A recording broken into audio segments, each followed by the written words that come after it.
virtual viewers. You've just clicked into SunSoda TV on the web here in the static dimension. I'm AKV, and I'm here with my co-host, Hadge. He's a dog. Today I'm expecting a transmission from someone I admire, a developer of video games who produces works of truly engaging interactive art under the name WAVEY Games. My camera's being a little fuzzy, so forgive the wobbliness, but his should come in pretty good. Let's power up the box and get things going.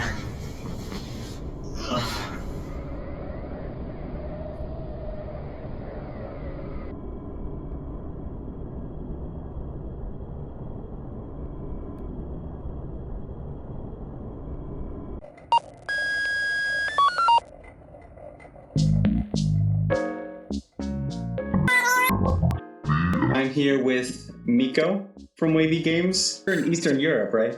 No, I'm actually in Finland. Oh, Finland. I found your game, Pepper Odyssey, on a random search of the recent itch game releases. The thumbnail interested me right away because I love dithering in pixel art, and that's what grabbed me first. I'm like, oh, nice.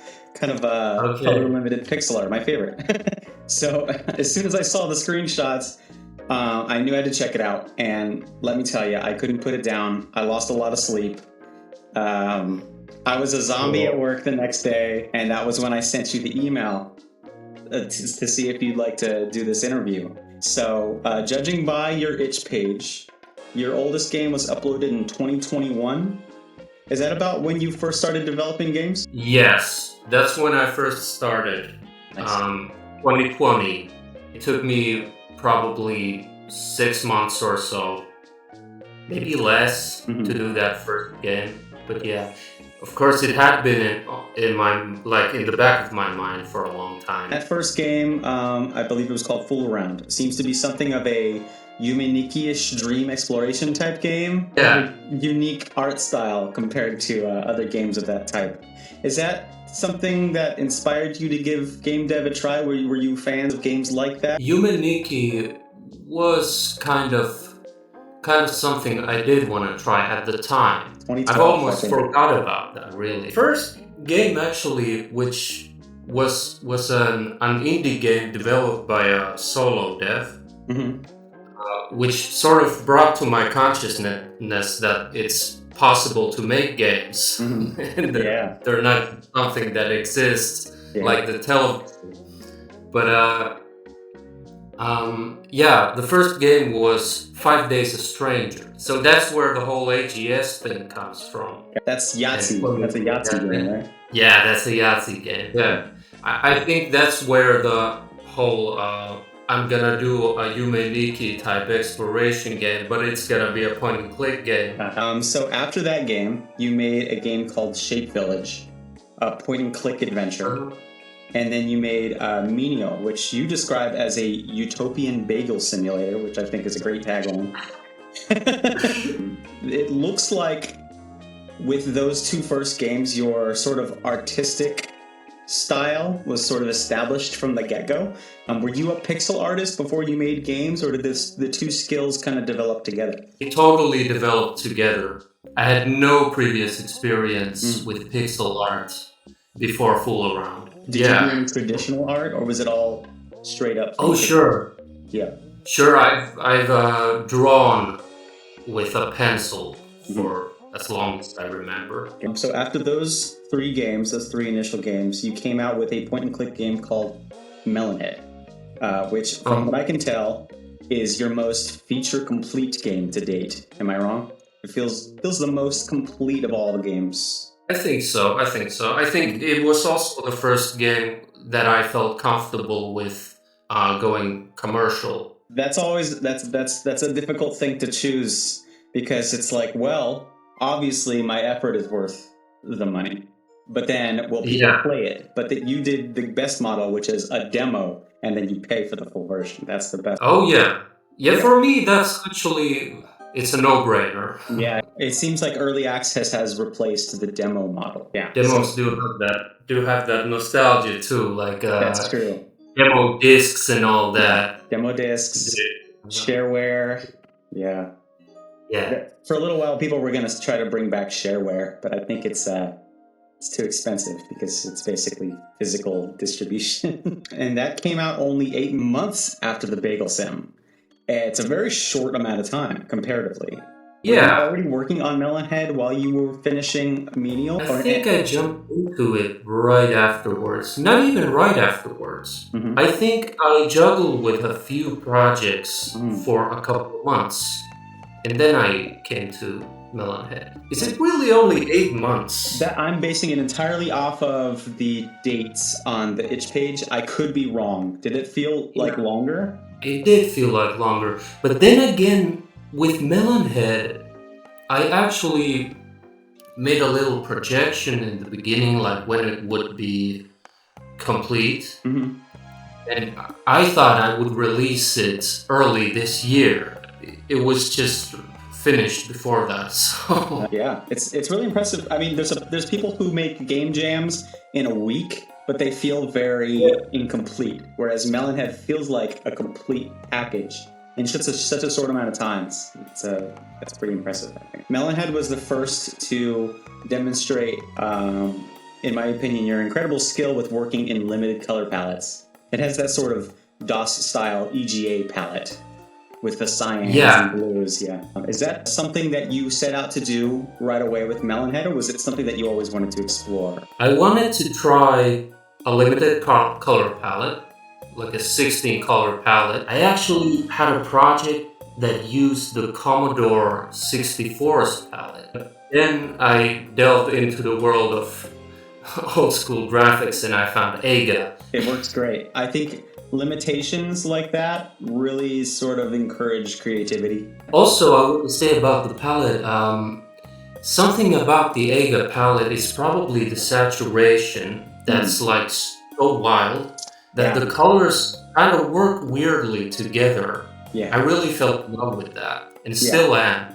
although Pepper Odyssey doesn't use that. Pepper bumps it up to, I would say, like the VGA palette, right? It's more of I guess. Yeah, you went from I'm A to using V. That would be very chronological. Yeah, exactly. You're developing games almost starting from Melon Head like you're progressing in time. Yeah. From the early 90s to the mid 90s. Yeah. The interface in Melon Head is very reminiscent of old Sierra adventure games. Did you have any particular games that you looked toward for inspiration when making Melon Head?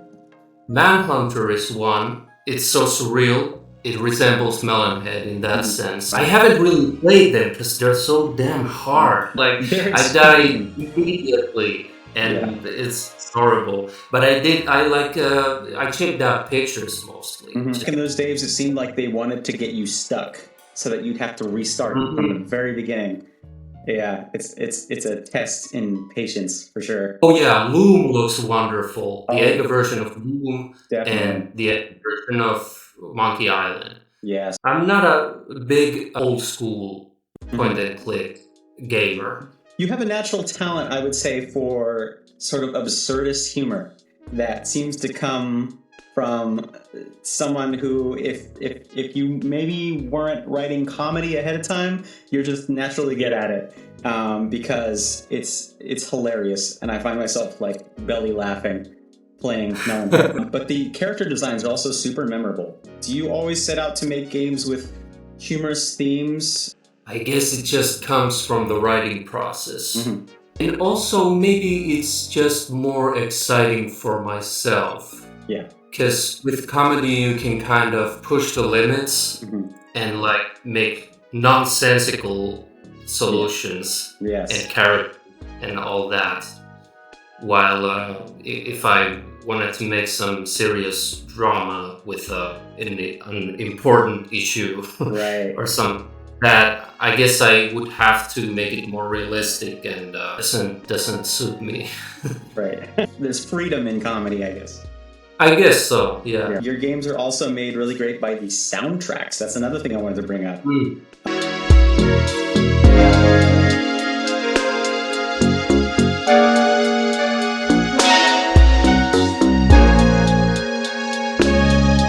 Are the soundtracks all you, or do you have a collaborator? It's all me. But I've been making music for years. Ah, okay. I played in bands when I was younger. Mm-hmm.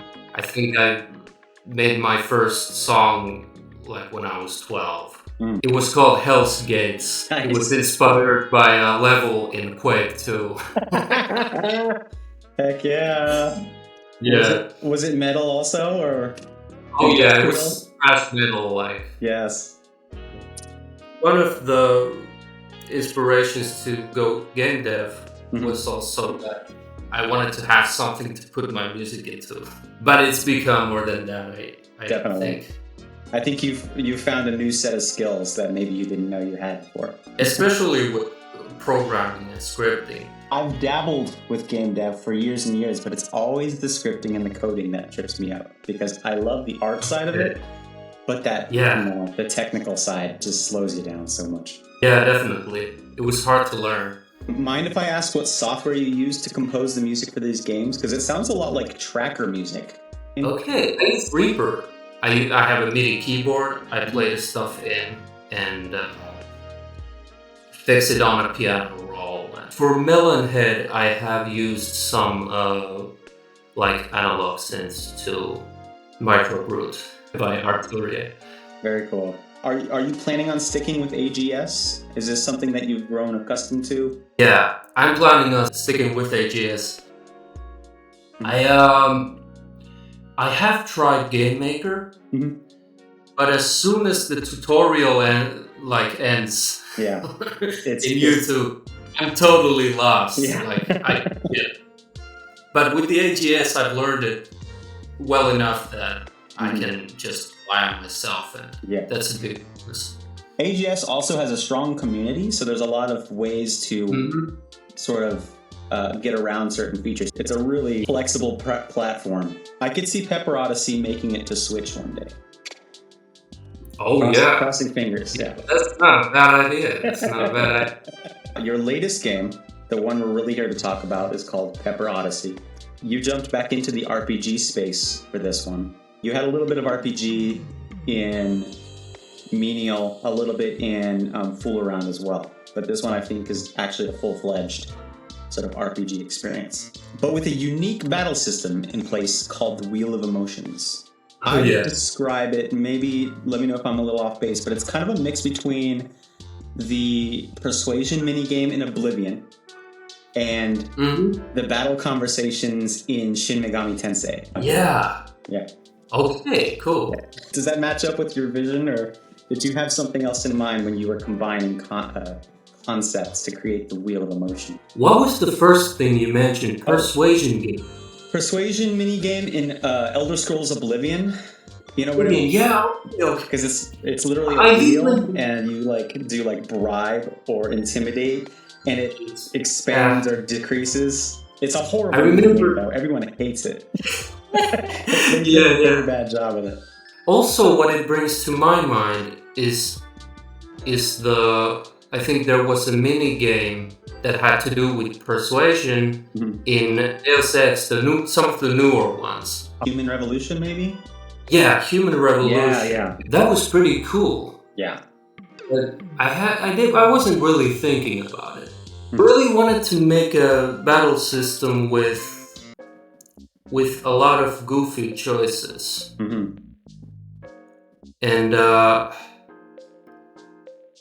And I guess, and also using literature in combat was just such a funny thing to me. Oh, it's just inherently hilarious. Just the fact that you're being accosted by somebody and you're whipping out these pieces of paper and reading them to them. Reading poetry. Yeah, calm down, bro. Listen to this prose. Also, the Wheel of Emotion is ripped out of a psychological theory of emotions. I can't remember the guy who did that. But the first time I saw that, I was like, no, emotions don't work like this. This is so rigid. Just classifies emotions and puts them on a color wheel. What is? But then, because it's so rigid, you could make a great game out of it. Everything's sort of like an integer that's increasing and decreasing. Absolutely. Yeah. It translates well to the scripting. Yeah. Were there any surprising challenges when developing this system for Pepper Odyssey? It wasn't seamless. It meant doing a lot of custom functions. Mm-hmm. Every time I do a new enemy, it's pretty scary. It's pretty devastating. Like, how is this holding together? Right. But it's all duct taped together. I gotta find my way through many custom functions. I didn't have it figured out before I started scripting it. The wheel was something you added later? No, it was in the beginning, yeah. It was very much in the initial idea of Pepper Odyssey. Gotcha. But when I started to actually script it, mm-hmm. I then planned it from beginning to end. This game ups the color count, we mentioned that earlier. It's more sort of in the VGA range. It's sharper, it's more rich than ever before. The character designs have beautiful shading and all that. The character designs in Pepper Odyssey, I love doing little comparisons. I got another one. So I would say the character designs are somewhere between Wasteland and Monster Party for the Nintendo. I haven't played Wasteland, but I probably watched Let's Plays and stuff like that. The very first Wasteland is very reminiscent, even artistically, to old Sierra games, where their characters are just really kind of like insane and surreal looking and really high contrast. And of course there's mutants because it's a post-apocalypse, so it feels like almost like Pepper Odyssey is a bit like a post-apocalypse, but not. It's like an optimistic apocalypse almost, as opposed to pessimistic, which is like Fallout and whatnot. Optimistic apocalypse. I like that. Did you spend a lot of time designing the characters for this game before building the systems, or has everything been more or less sort of iterative? It's very iterative as I go along. Mm-hmm. Yeah, I really get an idea for a character out of nowhere. Do you do all the character designs at the sprite level in pixel art, or do you have like a sketchbook somewhere full of concept art? I did a sketch. Yeah. Sometimes I don't do concept art, and my concept art is pretty crappy. So they're sort of rough sketches that you polish up in pixels. Very rough. Well, something like a book of sketches for concepts would be a good addition for a future deluxe edition of Pepper Odyssey. I know. You could scan them, throw them in there. It's just most of them are so terrible. I sketch like somebody would speed write. Oh, okay. Something that makes more sense in your head when you look at it than if someone saw it. Yeah.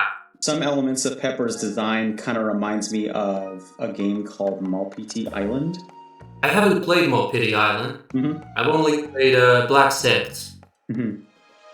And somebody in the AGS forums was making a remake of the first Landcore game, Mortville Manor. I truly liked the style of having the GUI omnipresent on the screen, and the sort of world in a smaller screen. Mm-hmm. Actually, World of Horror is a big influence. Oh, World of Horror uses a good... the interface is really part of the game. It's almost like a book. Absolutely. That's a great game. It's a great game. Also, the randomization of the gameplay pretty much comes from there.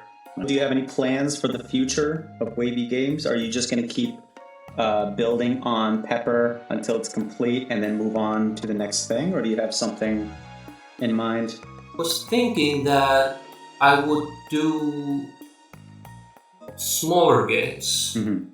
Maybe a series of smaller games. I could experiment. I also would like to know how it feels, because I wasn't supposed to take on a big project right after Melon Head. It just kind of happened. So I dislike the idea of taking a break from Pepper Odyssey to do a shorter game. Knowing myself, I fear that that's going to be the end of it. Developing a game as open-ended as Pepper Odyssey, it seems like there might be a risk of the scope getting too large, where you're just like, where do I stop? Are you having that feeling already with Pepper Odyssey? Like, do you know where you're gonna cut it, or are you just kind of just going until you're done? I'm pretty clear on where I'm gonna cut it. I have 4 different storylines planned out. If each of those are 6 to 8 hours of length, then like I'm gonna have a 20 to 30 hour game, and I think that's totally enough. Yes. I know that maybe somebody expects an RPG to last for 150 hours. I think it's a good feature in a game that it doesn't last forever. The community around video games these days is leaning towards shorter games anyways. And especially with indie games, I think people don't expect, I'd say 30 hours is really that's the max that most people expect of indie games. You could totally greenlight that on Steam. I mean... Yeah. I was actually... I am thinking of putting Pepper Odyssey on Steam. I didn't do it with Melon Head, because, I don't know, I'm just a bit intimidated by the process. Plus you have to pay. It's like... plus you gotta pay, yeah. Well, I know Pepper Odyssey's only been out for a month, but I'm floored that this game hasn't had a bigger reception by now. The market is so saturated, I feel like it's hard to get seen, high quality or not. It's just hard to get people to see it. Yeah, definitely. But for a demo, it's already got the make of, in my opinion, it's got the make of a classic. And you have a fan for life from me, and I'm going to spread it around as much as I can. Well, thank you so much for doing this. Thank you, too. For sure. Mikko's games can be found on his WAVEY Games itch.io page. As of this recording, Pepper Odyssey is still under development, and I highly recommend checking it out along with Mikko's other games. You're watching SunSoda TV on the web here in the static dimension. Subscribe to stay up to date on the latest episodes. If you're interested in setting something up or just want to reach out, you can send an email to the address on the screen, or you can drop a DM here on the channel or wherever else you found us.